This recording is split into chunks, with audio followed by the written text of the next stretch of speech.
ओरिहंताणं नमो सिद्धाणं नमो आयर्याणं नमो वच्छायाणं नमो लोये सर्वसावणं।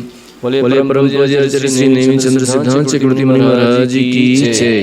परम पूज्य आचार्य गुरु श्री राघव सागर जी गुरुदेव की जय। परम पूज्य आचार्य गुरु श्री ब्रह्म सागर जी गुरुदेव की जय। द्वादशांग निर्वाणी माता की जय।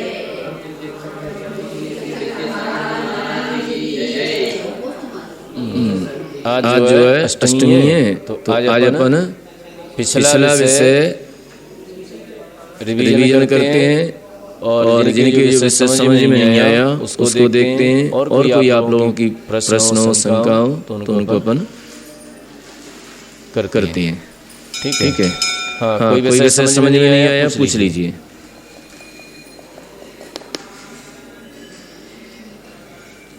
लिखा है। कोई भी विषय से पूछ लीजिए, जो समझ में नहीं आया हो उसको पूछ लीजिए।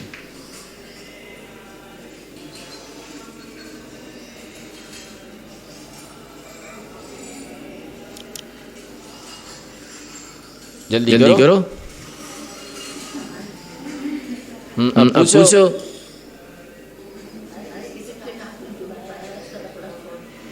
क्या शॉर्ट बताएं?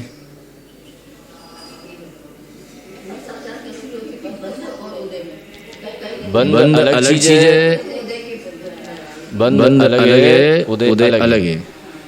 बंद व्यवस्था अलग है, उदय व्यवस्था अलग है।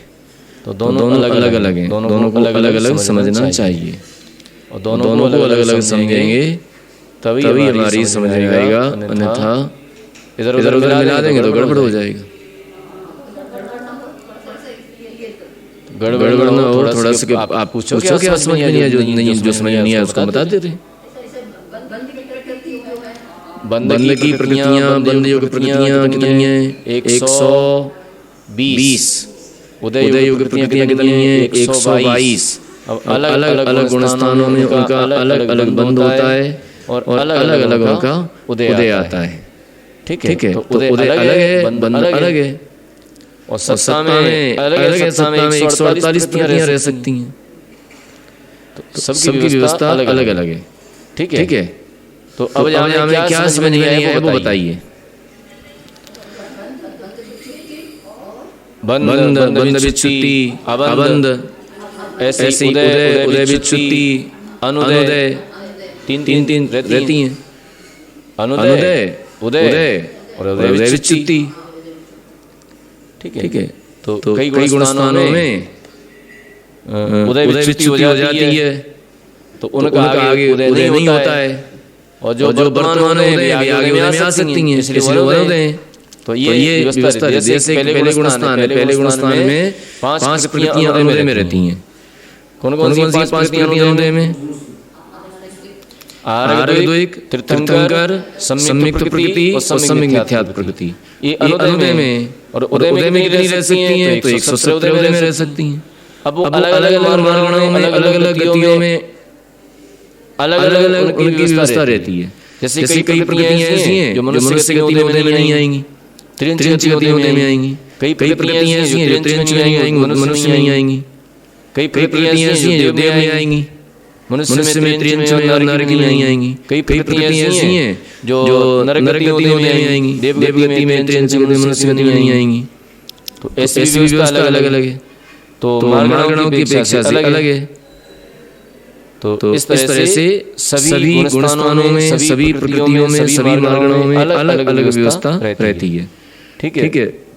कोई जिज्ञासा, कोई प्रश्न समझ में नहीं आया हो, कोई बात समझ में नहीं है, उसको पूछ लीजिए आज।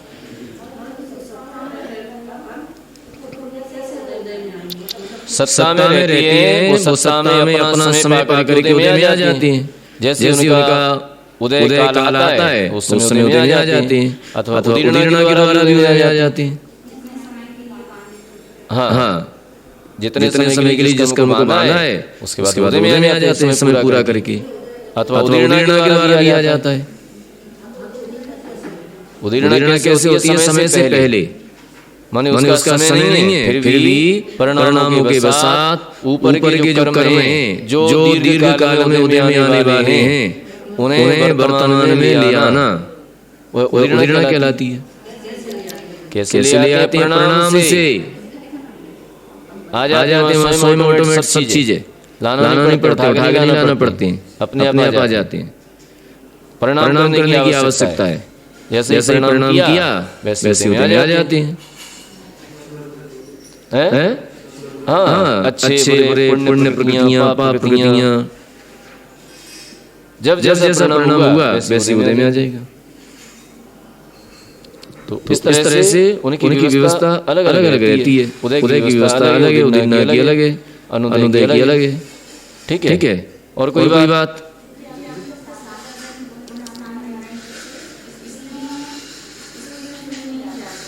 साधन में साधन गुणस्थान में वर्णन करके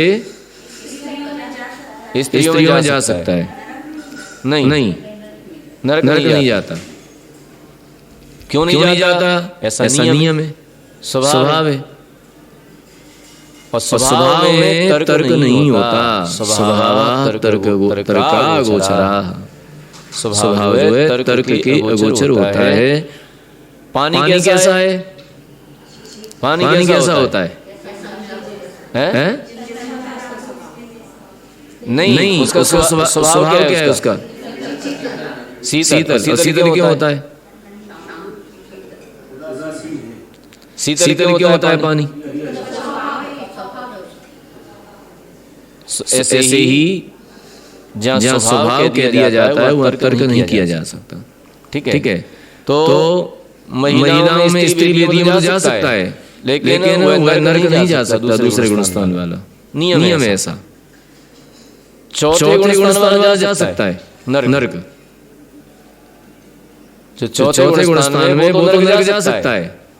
पहले गुणस्थान वाला जा सकता है। पहले गुणस्थान वाला तो माने जाने की बात ही नहीं है, लेकिन दूसरे वाला नहीं जाता है, चौथे वाला जा सकता है। हाँ, मनोरंजन दृष्टि जा सकता है, पहले नरक में जा सकता है। ठीक है। आपका स्वाध्याय बहुत कमजोर है, स्वाध्याय किया करो। ठीक है ना? स्वाध्याय करो। हाँ,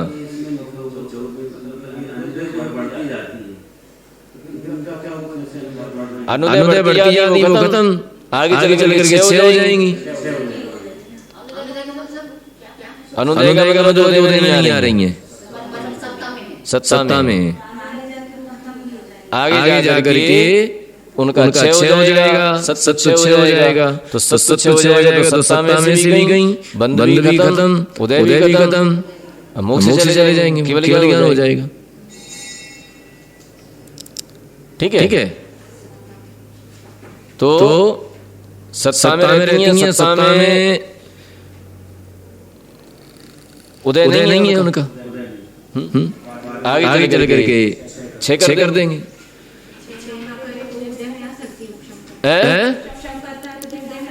उपशम करता तो नियम से उदय नहीं आएंगी, फिर तो आएंगी सब। अगर 6 कर दिया तो नहीं आएंगी। 9वें गुणस्थान में सारी प्रकृतियां 6 हो जाती, 9वें गुणस्थान से 6 होना प्रारंभ हो जाती। यद्यपि अनंतानुबंधी कसाय और 3 मिथ्यात्व संबंधी दर्शन होने की 3 ये तो पहले खत्म हो जाती है। चौथे से 7वें गुणस्थान खत्म हो जाती है। तो चौथे से 7वें गुणस्थान के बीच में इनका 6 हो जाता है। लेकिन चारित्र होने की प्रक्रियाएं अथवा नाम कर्म की प्रक्रियाएं, चारित्र होने की प्रक्रियाएं सारी की सारी प्रक्रियाएं 9वें गुणस्थान में 6 हो जाती हैं। चारित्र होने की कुछ नाम कर्म भी हो जाती हैं।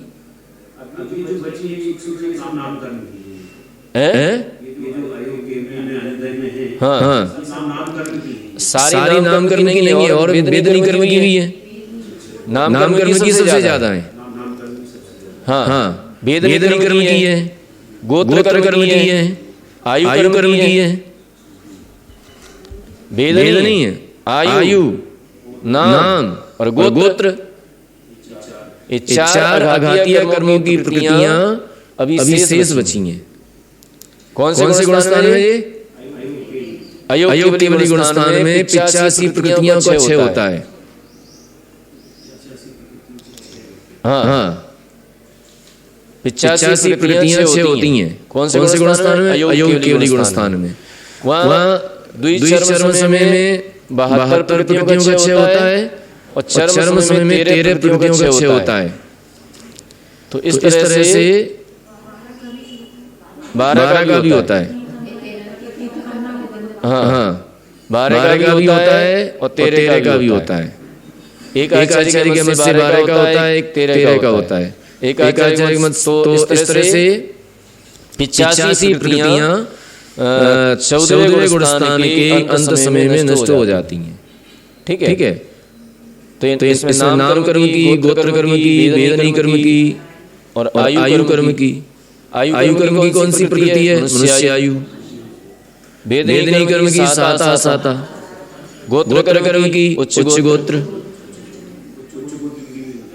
हाँ, अब वहाँ तो हाई क्वालिटी की प्रकृतियां रहती हैं, जो पुण्य प्रकृतियां हैं, हाई पुण्य प्रकृतियां वो रह जाती हैं। बाकी पाप प्रकृतियां तो सब नष्ट हो गई, ज्ञान होने से पहले नष्ट हो गई।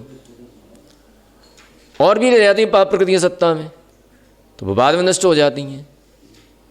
ठीक है, तो इस तरह से ये कर्मों का क्षय होता है। और कोई बात समझ में नहीं आई हो? बोलो। हाँ, तो इसमें प्रमाद को बीच में प्रमाद का लेना क्या जरूरी था? क्यों? अवरति में प्रमाद आ ही जाता है, कसाय में प्रमाद आ ही जाता है। आ जान दो, उसको स्पेशली लिया है,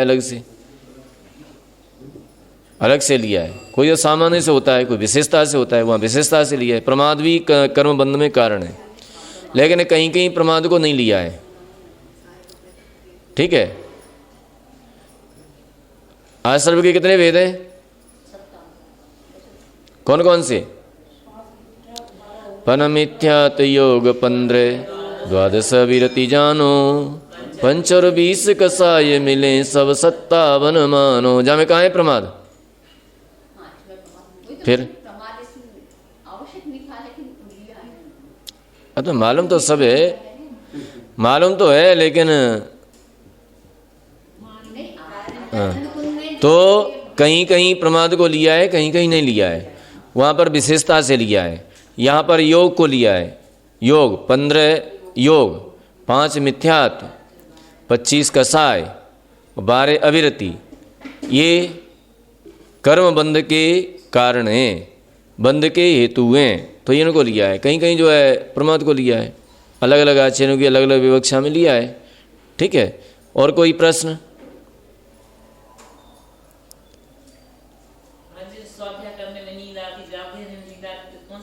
स्वाध्याय करने में नींद आती है, दर्शनावरणी कर्म का, ज्ञानावरणी कर्म का तीव्र उदय है। अब कैसे करें? खड़े हो जाओ, खड़े होके करो, बैठ के नहीं करो, टिक के नहीं करो। कभी टिक जाती हैं, टिक के नहीं करो, बैठ के नहीं करो, खड़े होके करो, पूजा खड़े होके करो, फिर नींद नहीं आएगी। और टिक जाओगे तो फिर आएगी नींद, फिर आलस आएगा। भोजन कम करो।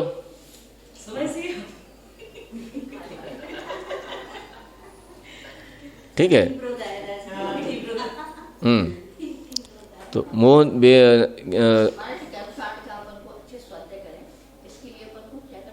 क्या करना चाहिए? स्वाध्याय करना चाहिए अच्छे से। हाँ, नोट्स बनाओ, इसको लिखो। जो जो पॉइंट आते हैं उन पॉइंटों को लिखना चाहिए। कोई भी ग्रंथ है, कोई भी ग्रंथ अपन पढ़ते हैं, तो कोई भी ग्रंथ पढ़ते समय उसमें जो पॉइंट आते हैं उन पॉइंटों को नोट करना चाहिए, तो ग्रंथ जल्दी समझ में आ जाता है। और नोट नहीं करेंगे तो फिर पढ़ लिया भूल जाएंगे, क्योंकि कोई भी व्यक्ति अकलंक नहीं है।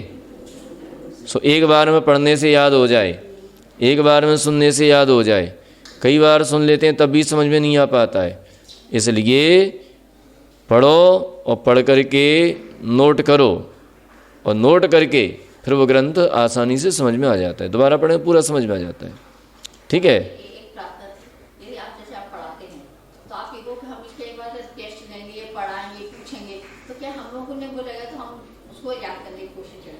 बस पढ़ लिया, सुन लिया, निकल गए, तो वो अब उसमें ये होता है कि कोई नियमित क्लास चले। अब आप आ जाएंगे 4 दिन की छुट्टी कर ली, फिर हम क्या टेस्ट लें? लेकिन कोशिश ये हो कि अच्छे से हैं अभी आप 15-20 दिन से नहीं आए थे। वो हम हाल बैठे इसमें। हाँ तो बाहर जाओ, या एक काम एक ही होता है एक बार में, या तो लग करके अध्ययन करो, नहीं तो फिर वहाँ ठीक है। यदि अपन को परीक्षा लेनी है तो फिर ऑनलाइन भी अपन कर लेंगे। हाँ। अच्छा, यदि अपन ना आते तो हाँ मैं ऐसा चाह रही थी क्या है, अच्छे से हो जाए। हाँ हाँ, हो जाएगा, हो जाएगा। परीक्षा लें, अब लें, हाँ मतलब जब प्रकरण हो जाएगा, उदय प्रकरण हो जाएगा, फिर लें परीक्षा। तैयार हैं सब लोग देने के लिए? एक आप रिवीजन करके तैयारी करवा देना। हाँ तो हम बता तो रहे, परीक्षा लेने के लिए तैयार है। सिलेबस उदय प्रकरण, हाँ उदय का पूरा टेस्ट लें, हाँ तो अच्छा ठीक है। अपन के मानव के पूरा हाँ हाँ, तैयारी करो। अब चतुर्दशी को टेस्ट लिया करेंगे, पूछा करेंगे आप लोगों से। और एसटीडी को अपने सारे डाउट क्लियर कर दो। हाँ ठीक है, अष्टमी को जो भी विषय समझ में नहीं आया है उसको क्लियर कर लीजिए। ये भारत से अच्छा रहेगा। आगे बोलो, आगे प्रश्न बोलो, प्रश्न। नहीं महाराज, ये सिलेबस बता दी, उदय प्रकरण कौन सी गाथा से कहाँ तक चलेगा? जहाँ से उदय प्रकरण प्रारंभ होता है वहाँ से देख लीजिए, उसमें जहाँ से प्रारंभ होता है वहाँ से देख लीजिए, और वहाँ से हाँ ठीक है। अब आप प्रश्न पूछिए। अभी तो अभी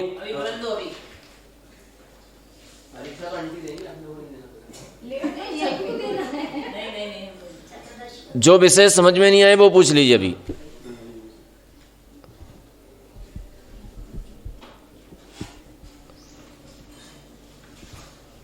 सभी आ गया? जब आप पढ़ाते थे तो सब आगे थे, और जब अपन पढ़ते थे तो कुछ समझ में नहीं आया।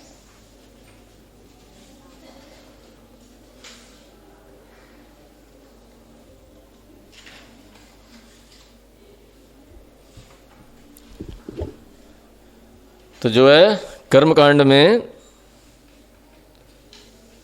अब परीक्षा, फिर आपको परीक्षा देना पड़ेगी। फिर जो है ये नहीं करना कि हम जो है आज नहीं दे रहे, कल दे रहे, एक दिन होगी परीक्षा, ठीक है। और उसमें फिर तैयारी कीजिए, और तैयारी करके क्या रहेगा कि अपन को ये करना है। अभी तो क्या पढ़ लिया, जाके आराम। हाँ अच्छी बात है, ठीक है। इसको बंद कर दो, आज कोई नहीं। फिर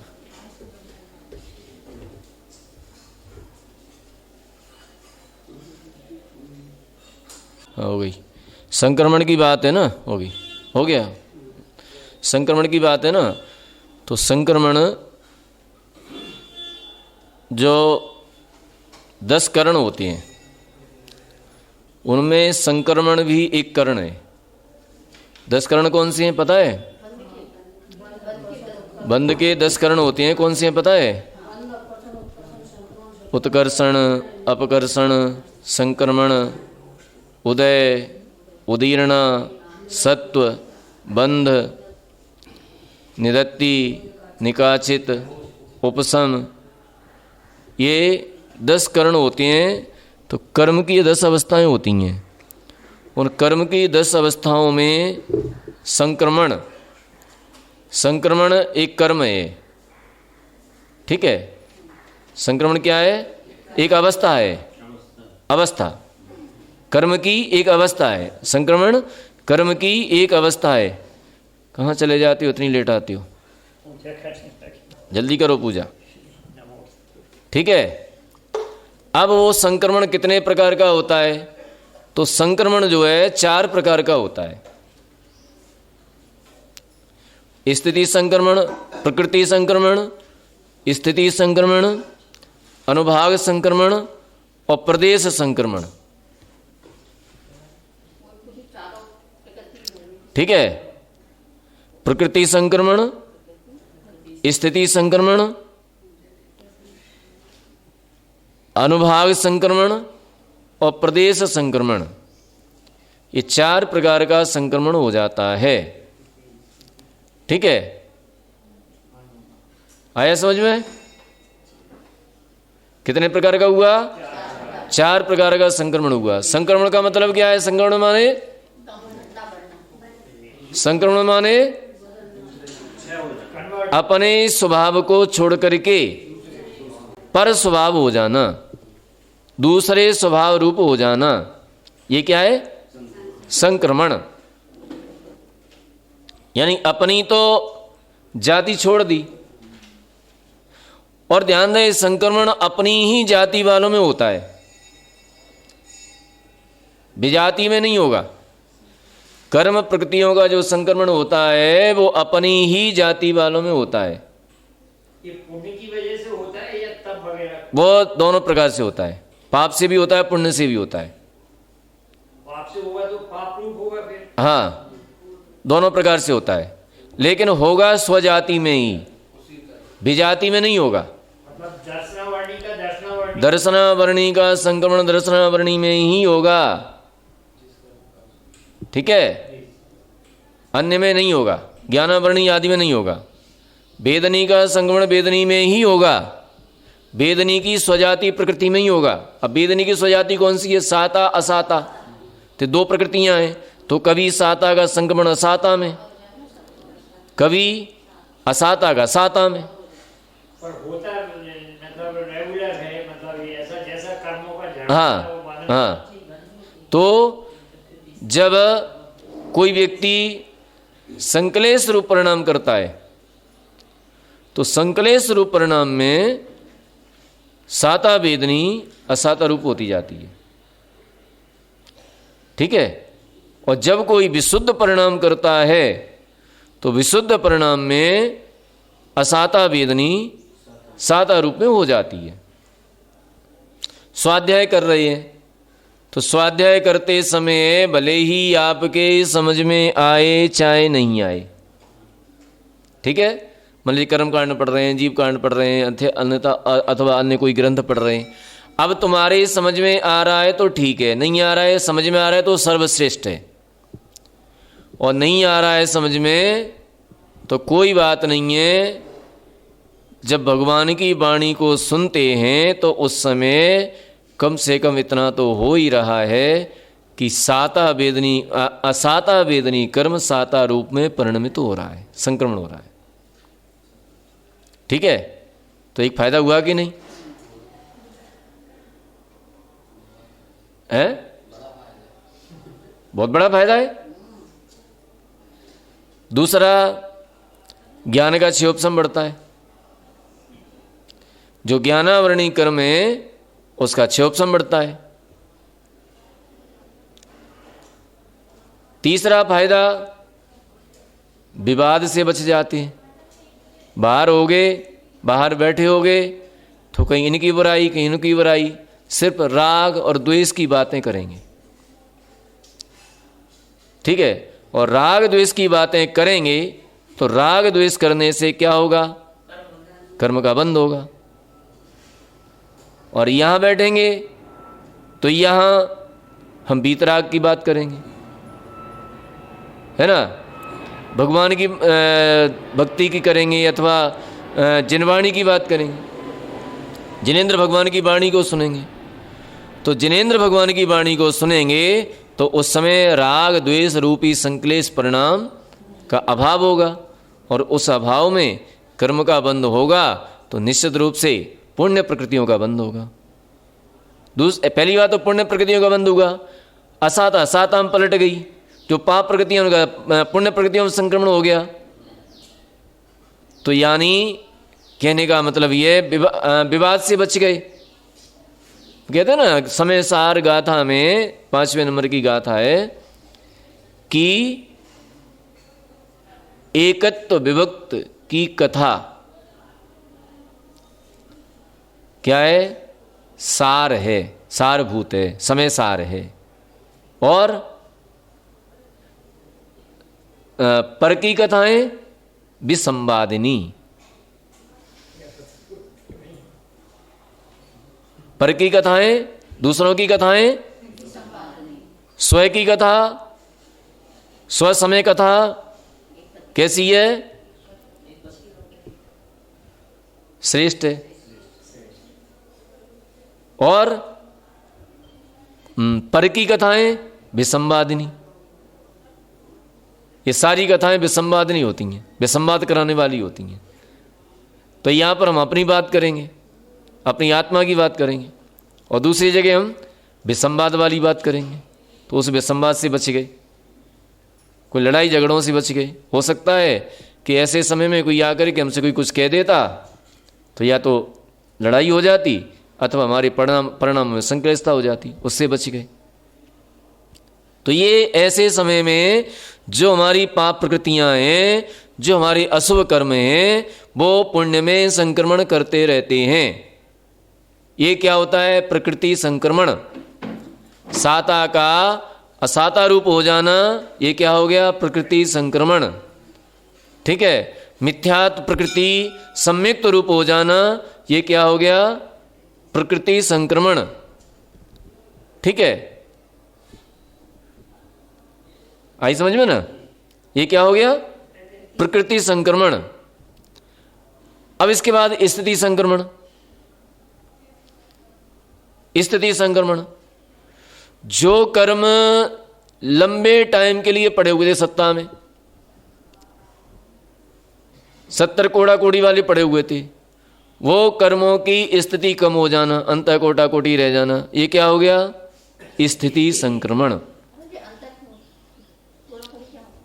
कुछ नहीं होता है, रुक जाओ पहले। बीच में क्या रहता है ना कि फिर विषय से अट जाते हैं। 70 कोड़ा कोड़ी सागर की स्थिति को अंतः कोटा कोटी कर देना, समय को कम कर देना। बढ़ भी सकता है। तो ये क्या हो गया? स्थिति संक्रमण। कोड़ा कोड़ी का मतलब होता है 1 करोड़ से गुणा करो। जैसे 70 करोड़ इंटू 1 करोड़, 70 करोड़ पे 7 बिंदियां और रख दो, जितनी संख्या हो जाए वो कोड़ा कोड़ी हो गया। 1 कोड़ा कोड़ी, अंत कोड़ा कोड़ी का मतलब है 1 कोड़ा कोड़ी के अंदर अंदर अंत कोटा कोटी, 1 कोड़ा कोड़ी के अंदर। तो कहाँ 70 कोड़ा कोड़ी और कहाँ अंत कोटा कोटी, कितनी स्थिति को कम कर दिया। तो ये क्या कहलाता है? प्रकृति स्थिति संक्रमण। अथवा कोई कर्म की स्थिति थी 10 कोड़ा कोड़ी सागर की, और अगले समय में संक्लिष्टता होने से उसका उत्कर्षण हुआ, और उत्कर्षण होने से 20 कोड़ा कोड़ी हो गई। उत्कर्षण, उत्कर्षण के द्वारा संक्रमण हुआ, वो उत्कर्षण के द्वारा संक्रमण हुआ। उत्कर्षण और अपकर्षण, उत्कर्षण अपकर्षण, ये संक्रमण में आए। इसके बाद संक्रमण होता है। क्या है कि जो एक एक समय में कर्म को कम किया जा रहा है वो अपकर्षण, और जब पूरा हो जाता है वो उसको संक्रमण संज्ञा मिल जाती है, उसी को संक्रमण संज्ञा दे देते हैं, स्थिति संक्रमण। ठीक है। तो ये क्या हो गया? स्थिति संक्रमण। अब आता है अनुभाग संक्रमण।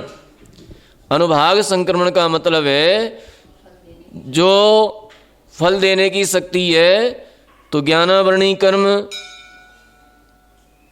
दर्शनावरणी कर्म, मोहनी कर्म और अंतराय कर्म, इन कर्मों में 4 चतुस्थानीय अनुभाग होता है। कौन कौन सा होता है? लता, दारू, अस्थि और शैल। लता, दारू, अस्थि और शैल, ये 4 प्रकार का। शैल माने होते हैं पर्वत, पत्थर। अस्थि माने होती है हड्डी। दारू माने होती है लकड़ी। लता बेल होती है। तो यानी लता, दारू, अस्थि, शैल।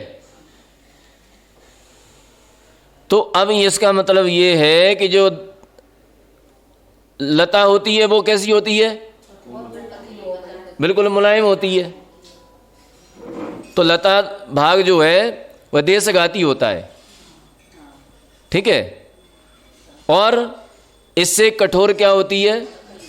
लकड़ी। दारू वो कैसी होती है? कड़क होती है। और उससे भी कठोर हड्डी होती है, और उससे भी कठोर पत्थर होता है, पर्वत। तो ऐसे ही अनुभाग होते हैं। जो हनुमान जी के गिरने पर तो सेल टूटे, हाँ, उनकी हड्डी तो तो क्या रहता है कि ऐसे ही कर्मों में शक्ति होती है। एक कर्म तीव्र शक्ति वाला है और एक कर्म थोड़ी सी कम वाला है, और एक कर्म और कम वाला है, और एक कर्म बिल्कुल मुलायम बहुत लाइट है। ठीक है, तो यहां पर जो है जो चार चतुस्थानीय अनुभाग है, उस अनुभाग को द्विस्थानीय कर देना।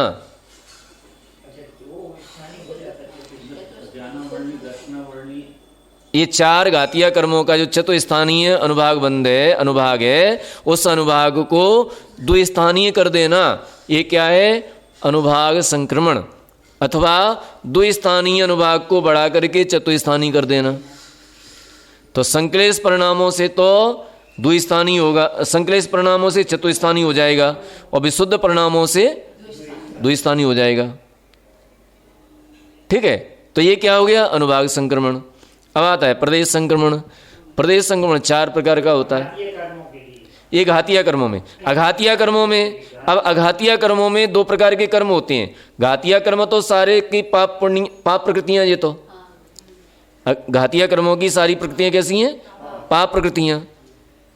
लेकिन अघातीय कर्मों में दोनों प्रकार की हैं, पाप प्रकृतियां भी और पुण्य प्रकृतियां भी हैं। तो पाप प्रकृतियां जो हैं उनमें निम्ब, कांजीर, विष और हलाहल, ये चार प्रकार का अनुभाग पाया जाता है।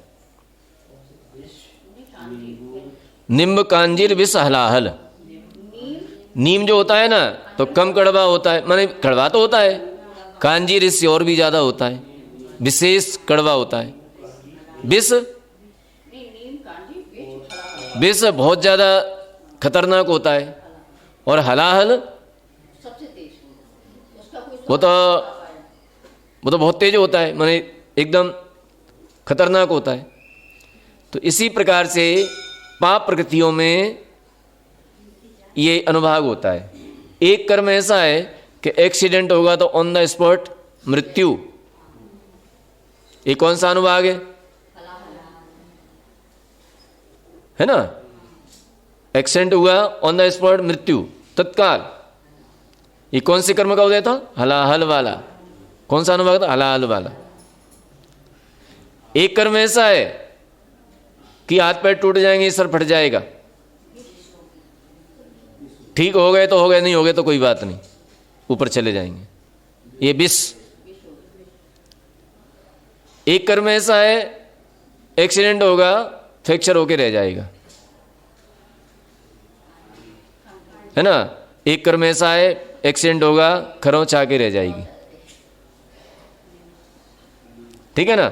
ये अलग अलग अनुभाग, अलग अलग अनुभाग। इसी प्रकार से नीम जो है, नीम को अपन सेवन करेंगे तो कैसा लगेगा? कड़वा लगेगा, है ना? तो वो ये इसी प्रकार से जो पाप कर्म है, जो नीम अनुभाग वाला है, वह उसका जो फल आता है तो उतना लाइट आता है। कांजीर और तीव्र आएगा, विष वाला और तेज आएगा, हलाल वाला निपटाई देगा सीधा सीधा। ठीक है, अब आता है पुण्य प्रकृतियां। तो पुण्य प्रकृतियों में गुड़, खांड, शर्करा और अमृत, पुण्य प्रकृतियां। अभी लो, ये अनुभाग चल रहा है अभी। पुण्य प्रकृतियों में अनुभाग, पुण्य प्रकृतियों में अनुभाग जो होता है वो गुड़, खांड, शर्करा और अमृत। गुड़, खांड, शर्करा और अमृत। गुड़ जो होता है थोड़ा कम मीठा होता है, शर्करा जो होती है वो अधिक मीठी होती है, और अमृत जो होता है, गुड़, खांड, शर्करा, खांड बीच में खांड रहेगी, खांड जो होती है वो और ज़्यादा मीठी होती है, शर्करा और ज़्यादा मीठी होती है, और अमृत बहुत ज़्यादा मीठा होता है। तो इसी प्रकार से जो पुण्य प्रकृतियां होती हैं उनका जब फल मिलता है तो गुड़ जैसा मिलता है, माने एक फल मिला, थोड़ी सी वस्तु मिल गई खाने के लिए, गुड़ मिल गया। ठीक है, और ज़्यादा हुआ आटे के लड्डू मिल गए, ठीक है, और ज़्यादा हुआ रसगुल्ला मिल गए, और ज़्यादा हुआ काजू की बर्फी मिल गई। तो अधिक अधिक अधिक अधिक फल मिल रहा है ना।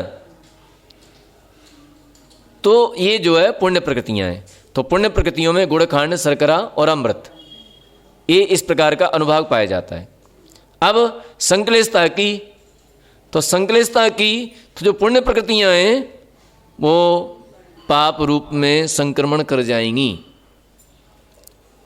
और यदि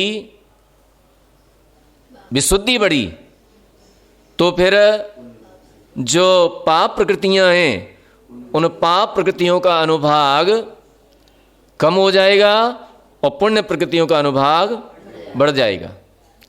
पुण्य प्रकृतियों का अनुभाग बढ़ जाता है और पाप प्रकृतियों का अनुभाग कम हो जाता है।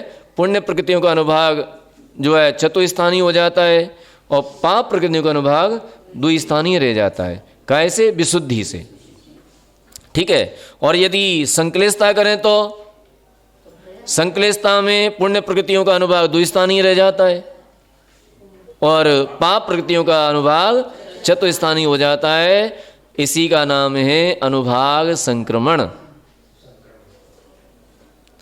ठीक है, अनुभाग संक्रमण। तो द्विस्थानीय हो जाना, चतुस्थानीय हो जाना, ये क्या है? अनुभाग संक्रमण, ठीक है। और जो साता वेदनी असाता रूप हो जाना, ये प्रकृति संक्रमण है ना। ये क्या है? प्रकृति संक्रमण। दोनों में डिफरेंस है, हैं?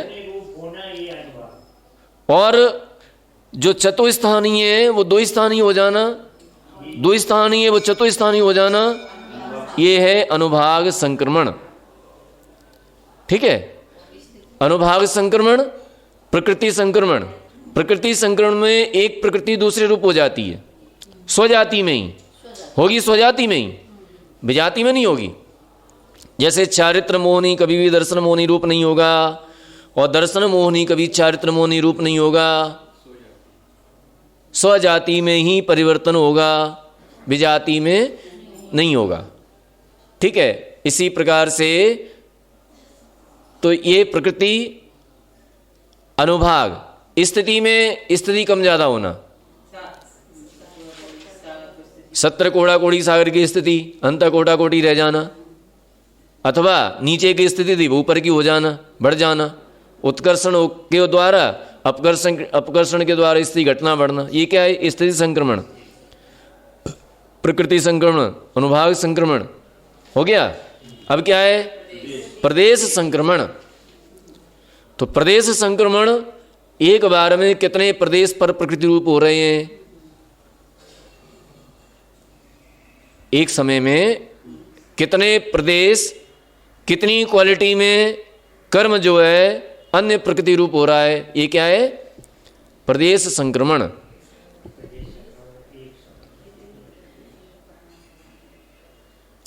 एक समय में कितनी क्वालिटी में, कितनी क्वांटिटी में, क्वालिटी में नहीं, कितनी क्वांटिटी में कितने प्रदेशों में कर्म जो है अन्य प्रकृति रूप हो रहा है, ये क्या है? प्रदेश संक्रमण। इसके 5 भेद होते हैं। कितने भेद होते हैं इसके? 5 भेद होते हैं। पहला होता है उद्वेलना संक्रमण, उद्वेलना संक्रमण, उद्वेलना, उद्वेलना, उद्वेलना संक्रमण, अधः प्रवृत्त संक्रमण, अधः प्रवृत्त संक्रमण, हाँ, अधः, अधः विसर्ग, प्रवृत्त, प्रवृत्त, री रेप लगेगी नीचे, वहां पे रेप लगेगी, संक्रमण। अगला आता है अगला आता है विद्यात संक्रमण। विद्यात संक्रमण, विद्यात, विद्यात, हाँ विद्यात, ये समय दा भी आता है और दा भी आता है, कोई के दा लिखते हैं कोई दा लिखते हैं, हाँ विद्यात भी लिख देते हैं, हाँ तो विद्यात संक्रमण। अगला आता है गुण संक्रमण। गुण संक्रमण। और अगला आता है सर्व संक्रमण। सर्व संक्रमण लिख लिया, पांचों हो गए। कौन कौन से? उद्वेलना, अदय प्रवृत्त, विद्यात, गुण संक्रमण और सर्व संक्रमण। ठीक है, ये 5 प्रकार के संक्रमण, ये प्रदेश संक्रमण के भेद हैं। जैसे उद्वेलना संक्रमण, उद्वेलना संक्रमण में कर्ण परिणामों के बिना, कर्ण परिणामों के बिना रस्सी को उकेलने के समान, कर्ण परिणामों के बिना, जो कर्ण किए गए ना, अदय प्रवृत्त, अदय कर्ण, अपूर्व कर्ण, निवृत्ति कर्ण, तो ऐसे कर्ण परिणामों के बिना रस्सी को उकेलने के समान, रस्सी को उकेलने के समान जो द्रव्य पर प्रकृति रूप से किया जाता है वह उद्वेलन संक्रमण कहलाता है। पर प्रकृति रूप से किया जाता है वह उद्वेलन संक्रमण कहलाता है।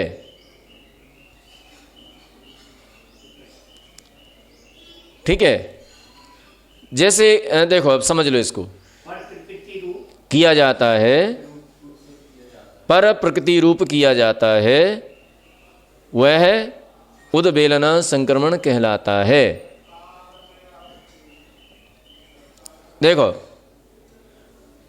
जैसे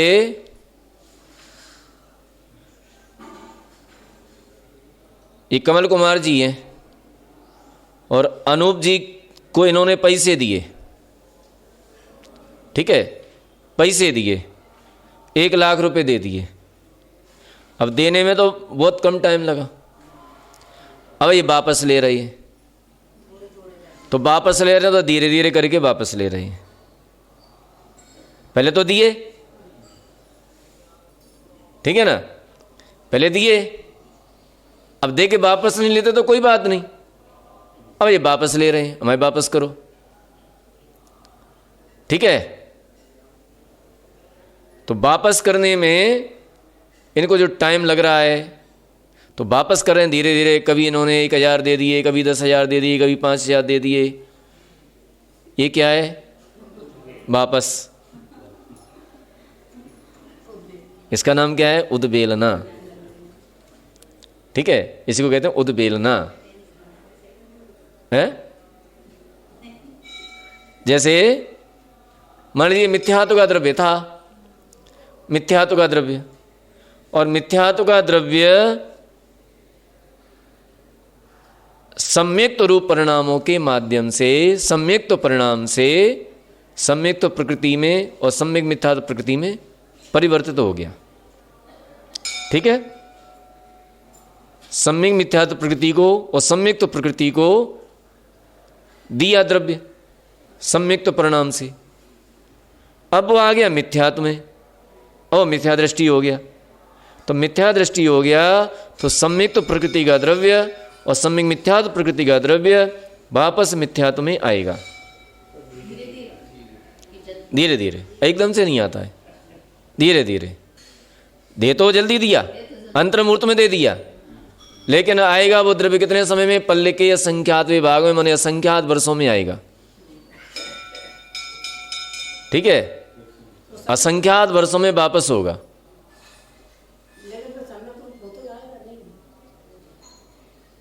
ठीक है, अब इसके बाद तो ये कौन सा संक्रमण हो गया? उद्वेलना आ गया समझ में?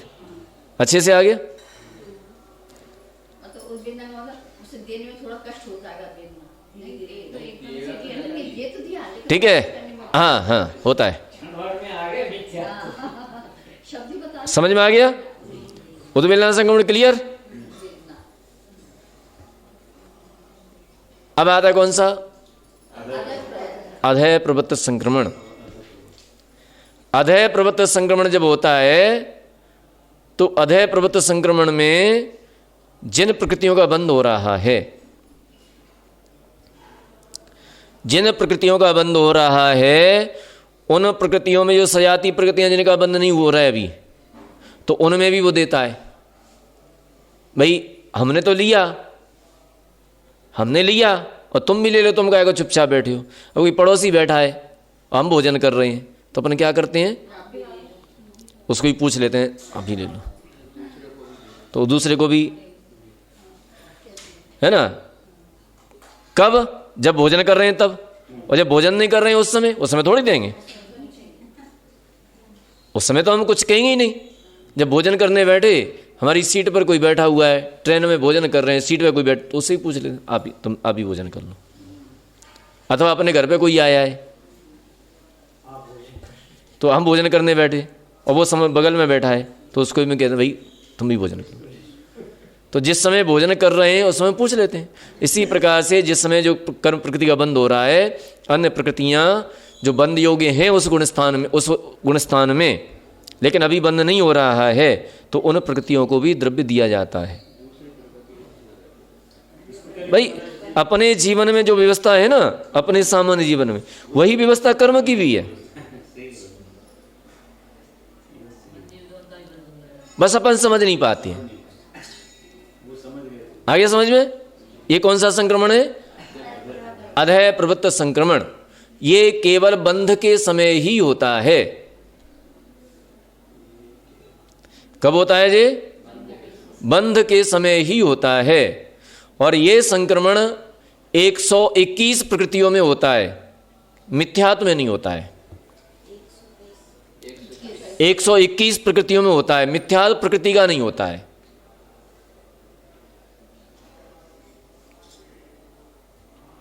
ठीक है? मिथ्यात्व प्रकृति बेईमान है। वो जो है केवल अपना पेट भरना चाहिए, दूसरे को नहीं देखता। ठीक है? बस हम ही भोजन करें, दूसरे को नहीं कराएं। मिथ्यात्व प्रकृति का द्रव्य चतुर्थ गुणस्थान में ही संक्रमण करता है। ठीक है? अन्य प्रकृति रूप होता है।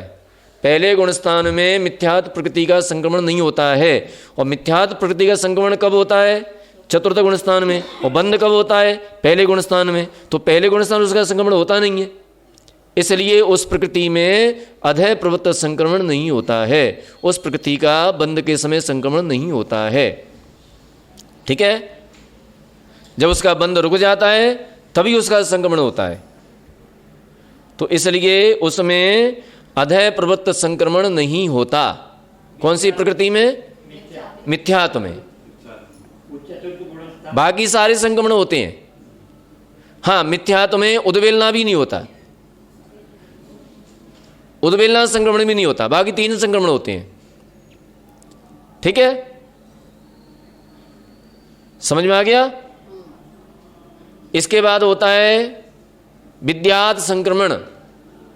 मंद विशुद्ध परिणामों से, जहां विशुद्धि मंद हो जाती है वहां पर विद्यात संक्रमण होता है। और ये जो है मंद विशुद्धि में होता है।